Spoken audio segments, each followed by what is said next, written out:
한 주간 정치 현안을 여야 입장에서 살펴보는 정치업 시간입니다. 장진영 국민의힘 동작갑 당협위원장 나오셨습니다. 안녕하세요. 네, 안녕하세요. 장진영입니다. 오늘 여당에서는 새로운 얼굴이 나타났습니다. 양문석 더불어민주당 통영 고성지역위원장 함께 하셨습니다. 어서 오세요. 안녕하세요. 통영에서 올라온 양문석입니다. 아이고, 통영에서 오늘 오셨습니까? 어제요. 어제요? 예. 아이고, 멀리까지 오셔서 정말 감사하고요. 여당은 자주 얼굴이 바뀌어요. 야당은 안 바뀌는데. 아, 그렇습니까? 조금 불리하실 거예요. 그러니까 좀 열심히 해주셔야 됩니다. 예. 자, 먼저 오늘 여당 소식부터 다뤄보겠습니다. 부동산 특이 소식이죠. 제가 아까 김진표 위원장하고 통화를 했습니다. 아, 예. 고생 아주 바가지로 하고 계시더라고요. 예. 자, 송영길 대표 체제가 자리 잡은 이후로 이 부동산 대책 지금 막판 조율 중인 것 같아요. 5월 말까지는 발표한다고 합니다. 그런데 방향이 지금 나온 뉴스로 보면 세제 완화와 대출 확대로 가닥을 잡는 이런 분위기예요. 예, 기본적으로 부동산이 기본적인 세 가지 방향인데 세금, 그다음에 금융에서의 대출, 그다음에 공급. 그런데 이제 이 쟁점이 이 세제 쪽으로 이제 많이 쏠렸었죠. 근데 세제 쪽에서도 몇 가지 쟁점이 있어요. 첫 번째 재산세 문제는 6억에서 9억까지 재산세 감면 기준을 높이는 데는 당 정청이 대체로 합의를 합니다. 근데 이제 종합 부동산세를 9억에서 12억으로 부과 대상을 확대하는 부분에 있어서는 청와대가 난색을 표했고요. 그다음에 양도소득세 문제는 이 복잡해요. 양도소득세 문제는 1가구 장기 보유자 양도소득세, 그다음에 1년 미만 양도소득세, 그다음에 다주택자에게 부과되는 양도소득세 중과 유예 문제, 이 한 세 가지가 지금 얽혀 있어서 지금 이제 논의가 한참 진행 중에 있습니다. 대출 문제는요? 대출 문제는 지금 이제 송영길 대표가 LTV 주택담보대출 비율을 90%로 확장해서 대상을 신혼부부와 청년에 한정하겠다 그랬는데 실질적으로 이 부분에 대해서 실수요자가 몇 명이나 있을 수 있을까? 현재 여러 가지 이제 계산 DSR까지 이야기를 하면 1억 이상의 연봉을 가지고 있는 사람 정도가 이 문제를 해결할 수 있단데 LTV만 보면 그러면 LTV와 알겠습니다. DSR을 같이 또 풀어야 되기 때문에 그렇죠. 이 부분도 아주 복잡하게 엉켜 있습니다. 요 어려운 용어가 나왔는데요. 저희가 지난주에 이 용어 설명해드리는 방송 다 했거든요. 청취자 여러분들은 한번 찾아보시고 청취자 여러분들은 다 알고 계시리라 보고 알고 계십니다. 대충 이렇게 이야기해도 그래 뭐 너희끼리 잘 해봐 이럴 수도 있고 안 그러면 현재의 이 내용이 청년이나 신혼부부 실수요자들에게는 상당히 민감한 부분이기 때문에 대체적으로 이해하리라고 봅니다. 알겠습니다. 장 변호사님 어떻게 보십니까? 대체적으로 이해를 한다고요? 대체적으로 이해를 못 하시네. 양문석 위원장님 말씀은 지금 하셨는데 지금 무슨 뜻인지 잘 이해하고 말씀을 하셨는지 제가 좀 걱정이 돼요. 제가 변호사고요. 제가 세무사 자격증도 있어요. 그런데 국가의 조세 정책의 가장 기본은 투명성과 예측 가능성 요거예요. 세법을 보면 누구라도 내가 뭐 어느 정도 세금을 내면 되겠구나 라는 걸 예측할 수 있어야 이게 진짜 조세 정책이죠. 그죠? 국민의 주머니를 털어가는데 뭔 알지도 못할 그런 산식 동원해 갖고 뺏어가면 그거는 뺏긴다는 느낌을 드는 거예요. 지금 그렇습니까? 이해가 안 되죠. 지금 그러냐? 지금 그래요. 왜냐하면 제가 세무사이기도 한데 저 말고 저는 이제 변호사 역할을 주로 하는 이기 때문에 세무 업무는 좀 많이 안 한단 말이죠. 그런데 이제 세무 업무만 하는 진짜 세무사들 있잖아요. 전업 세무사들. 이분들이 양도소득세 지금 계산해달라고 가잖아요. 못합니다라고 거절하는 경우가 태반이에요. 태반이에요. 그렇게 복잡해요. 지금 시중이 그렇습니다. 세금으로 밥 먹고 사는 세무사들도 양도세 상담을 포기하는 지경에 이르렀어요. 문재인 정부에서. 하는 사람들이 일부 있지만 이제 일부 정해져 국한돼 있어요. 자, 이렇게 조세 정책이 엉망으로 지금 복잡하게 얽혀 있단 말이죠. 그 내용이 뭐냐를 떠나서 정당성 여부를 떠나서 이렇게 복잡해지는 순간 이미 조세 정책의 정당성은 상실했다. 이렇게 봐야 됩니다. 예. 지금 민주당 송영길 대표가 뭐 지금 조세를 좀 완화를 하고 또 대출을 완화해서 하는 식으로 해서 이거를 풀겠다라고 지금 하는 것 같은데 예. 가장 근본적인 거는 공급의 부족에 있어요. 세금이 아니고 공급이다. 그렇죠. 그게 근본적인 원인입니다. 예. 아니 지금 세금이 굉장히 많이 올라가지고 고통받는 분들은 다 한결같이 이렇게 얘기를 합니다. 누가 부동산값 올려달라 그랬냐? 예. 정부가 잘못해갖고 올려놓고는 세금을 이렇게 매기면 누가 어떻게 살란 얘기냐 얘기를 한단 말이죠. 그러면 부동산 값을 안정화한다는 얘기를 자꾸 하는데 안정화라는 게 나는 무슨 말인지 모르겠어요. 지금 폭등할 대로 폭등해버린 부동산 값을 지금 그냥 고 수준으로 유지한다. 이게 안정화인 것 같아요. 제가 보기에 민주당이 얘기하는 안정화가. 그런데 그렇게 가서는 안 되죠. 부동산 값이 낮춰야 됩니다. 다시. 예. 근데 그렇게 하기 위해서는 공급이 불가피하단 말이에요. 알겠습니다. 그런데 세제와 대출 규제 완화로는 그런 결과를 만들어낼 수가 없습니다. 그래서 저는 송영길 대표가 얘기하는 부동산 규제 정책 이거는 실패할 수밖에 없다. 알겠습니다. 네, 뭐 예. 제가 이 전제를 분명히 하셨는데 변호사이시고 세무사이시라는 부분들을 이제 강조하시면서 복잡해졌다라는 부분들은 변호사 아니고 세무사 아니더라도 복잡해진 건 다 알아요. 그리고 제가 분명히 전제를 세 축에서 정리가 된다고 했었잖아요. 하나는 대출의 영역, 하나는 세금의 영역, 하나는 공급의 영역. 근데 공급의 영역에 있어서는 이미 정부가 그 상당 부분 공급의 영역에 대해서 그 확신 있게 그 진행을 했고 발표를 했고 그리고 현재 당장 그 선거 이후에 부동산 정책에 있어서의 민의와 그 다음에 현실에 있어서의 그 정책적 기조와 충돌을 한단 말이에요. 그죠? 그러면 투기 억제와 보유세 강화라는 기본적인 정부 그 방향과 그 다음에 이 부분에 대해서 보유세와 관련돼서 완화와 대출 완화를 또 요구했던 선거 민심이 충돌하는데 우리가 아무것도 하지 않으면 오만하고 독선이라고 또 공격을 받을 것이고 그리고 선거의 민의를 반영하려고 하면 우왕좌왕한다, 풀었다 재웠다 한다, 복잡하게 꼬이고 엉킨다 한다라고 공급을 뭘 했어요? 잠깐만요. 그 부분에 대해서 지금 이야기를 한단 말이에요. 그런 측면에서 보면 이 야당 입장에서 공격하기는 쉬워요. 그리고 그 공격받을 짓을 했고요. 그렇기 때문에 대통령이 죽비에 얻어맞고 정신이 확 깨이는 것 같다. 그 다음에 심판을 받았다라는 표현을 하면서 이 문제를 진중하게 보고 있는 거고요. 그럼 이제 공급에 대한 이야기는 다양한 지금 그 아이디어들이 나오고 있잖아요. 뭐 박용진 의원 같은 경우에는 김포공항을 이야기하고 그다음에 용산 이야기하고 하는데 이 부분들뿐만 아니고 그다음에 이제 그 LH가 결국 공급과 관련해 가지고 확정 지어 가다가 터졌던 사건이란 말이에요. 네. 그렇기 때문에 공급에 대해서 뭘 했냐, 그다음에 세금에 대해서 뭘 했냐, 그렇게 시니컬하게 던지는 부분에 대해서도 난 충분히 이해가 되는데 오늘의 토론이 좀 정상적으로 가기 위해서는 하나하나 현재의 오늘의 현안들을 풀어갔으면 좋겠다. 그러니까 공급은 이제 핵심이 이사 대책일 텐데 이사 대책이겠죠. 그게 이제 가장 핵심인데. 이사 대책이 지금 진행되는 게 뭐 LH 사태 때문이기도 하지만 어쨌든 결과적으로는 진행되는 게 지금 없단 말이죠. 잘 진행이 안 되고 있어요. 그런데 이제 이사 대책도 처음부터 그 한계가 명확할 것이다라고 예견이 된 것이 지금 공급 부족이 주로 나타나는 것이 서울 시내에 있는 주택인데 그 이제 외곽에 있는 그런 신도시들, 3기 신도시들로 과연 그 수요가 해소가 되겠느냐 이제 이런 우려였는데 그것마저도 지금 막혀 있는 상황이죠. 그러니까 근데 이 부분에 대해서는 지금 문재인 정부도 대책이 잘 나오지 않고 있어요. 아마 대책 내기가 어려울 것 같아요.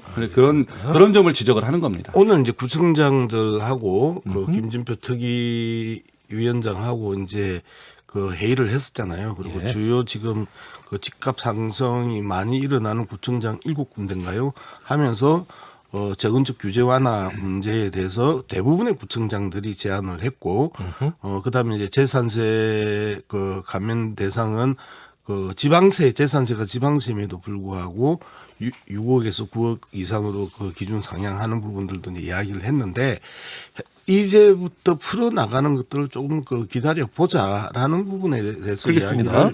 이야기를 예, 5월 말까지는 뭐 한다 그러니까 기다려 볼 수는 있는데요. 자꾸 당내에서 다른 목소리들이 나오니 더 불안해요. 네. 최고위원들 간에도 의견이 다르고 막 부동산 투기를 공격하는 의원도 있고 뭐 또 당청 간에도 다른 것 같고 이럴 때 국민들 누굴 믿어야 됩니까? 이제 그 이 다르다라는 게 이제 오늘 강병원 최고위원이 이제 이야기를 하면서 정말 중요한 거는 지옥고 지하 단칸방에서 살거나 옥탑방에서 살거나 고시원에서 살고 있는 수많은 청년들 신혼부부들의 실질적인 혜택이 들어가야 되는 부동산 정책이어야지. 그다음에 다주택자, 고가주택자들에게 즉 부자들에게 혜택이 가는 그러한 그 이 정책 세제 완화나 대출 완화는 안 된다. 이 이야기를 했었잖아요. 이게 충돌이냐는 문제입니다. 그 충분히 설득력 있는 이야기거든요. 예를 들어서 그 양도소득세와 관련해 가지고 그 아직도 중과에 대해서 부과를 하지도 않았는데 그걸 또 유예를 시키자 하고 이야기를 하는 그 사람이 있으면 거기에 대해서 최고위원으로서 반드시 지적해야 되는 거죠. 그런 측면에 있어서 전체적으로 그 규제 완화가 훅 하고 가면서 또 쓸데없는 기대를 부풀릴 수 있는 부분에 있어서 또 당 내에서의 역할 분담 속에서 경종을 울리는 사람과 현실적으로 정책을 만들어내는 사람의 기본적인 조화로 보는 것과 갈등으로 보는 것 그리고 이 갈등의 프레임을 친문과 송 대표 요렇게 또 대립시키는 것 이것에 대한 그 불편함들은 저는 있어요. 사실 야당이 하고 싶은 말씀 다 하신 것 같은데요. 저는 거기까지 가고 싶은 생각은 없었는데 뭐 친문까지 나오네요. 근데 이제 저는 그 지금 오늘 그 강병원 최고위원이 지적을 했고 저는 그것이 지금 문재인 대통령의 청와대가 지금까지 유지해온 그 기조를 대변했다라고 봅니다. 그러니까 문재인 대통령 아까 우리 양 위원장님 말씀대로 죽비를 맞았, 뭐 정신이 번쩍 들었다 이런 말씀을 하셨지만 진짜 많은 국민들이 기대했던 부동산 정책의 방향을 이제 다시 변경하도록 하겠다, 변화를 가져오겠다라는 멘트를 기대했는데 그냥 혼났다라는 얘기는 하고 뭐 근데 틀리진 않았다라고 지금 계속 그대로 가겠다라는 입장을 갖고 있단 말이죠.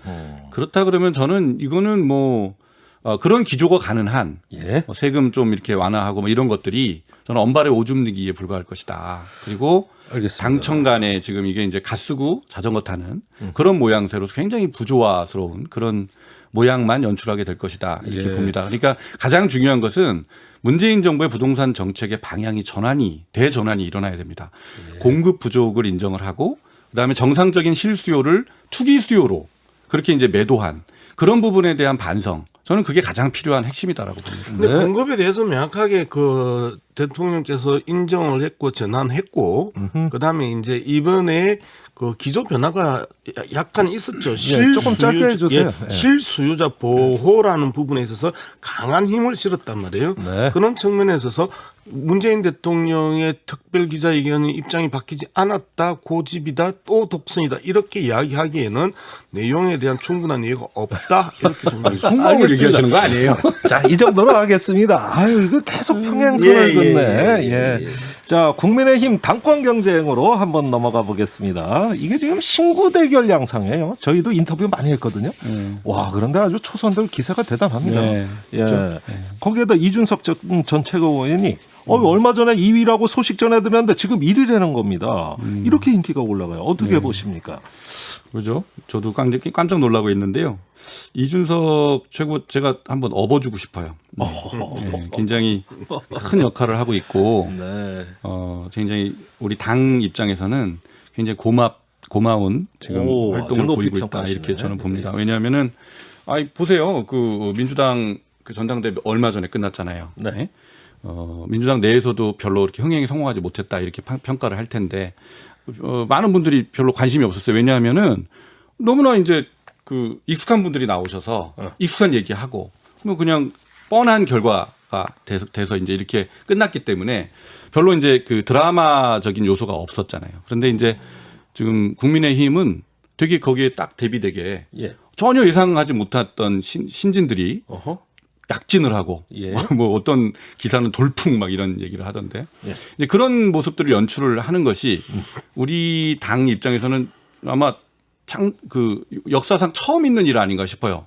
아마 민주당에서도 이렇게 초선들이 대거 당대표에 도전했던 역사는 없었을 것 같아요. 그러니까 이런 일들이 역동적으로 벌어지고 있는 현장이기 때문에 저는 매우 당 입장에서는 고마운 일이다 이렇게 봅니다. 네, 양 위원장님.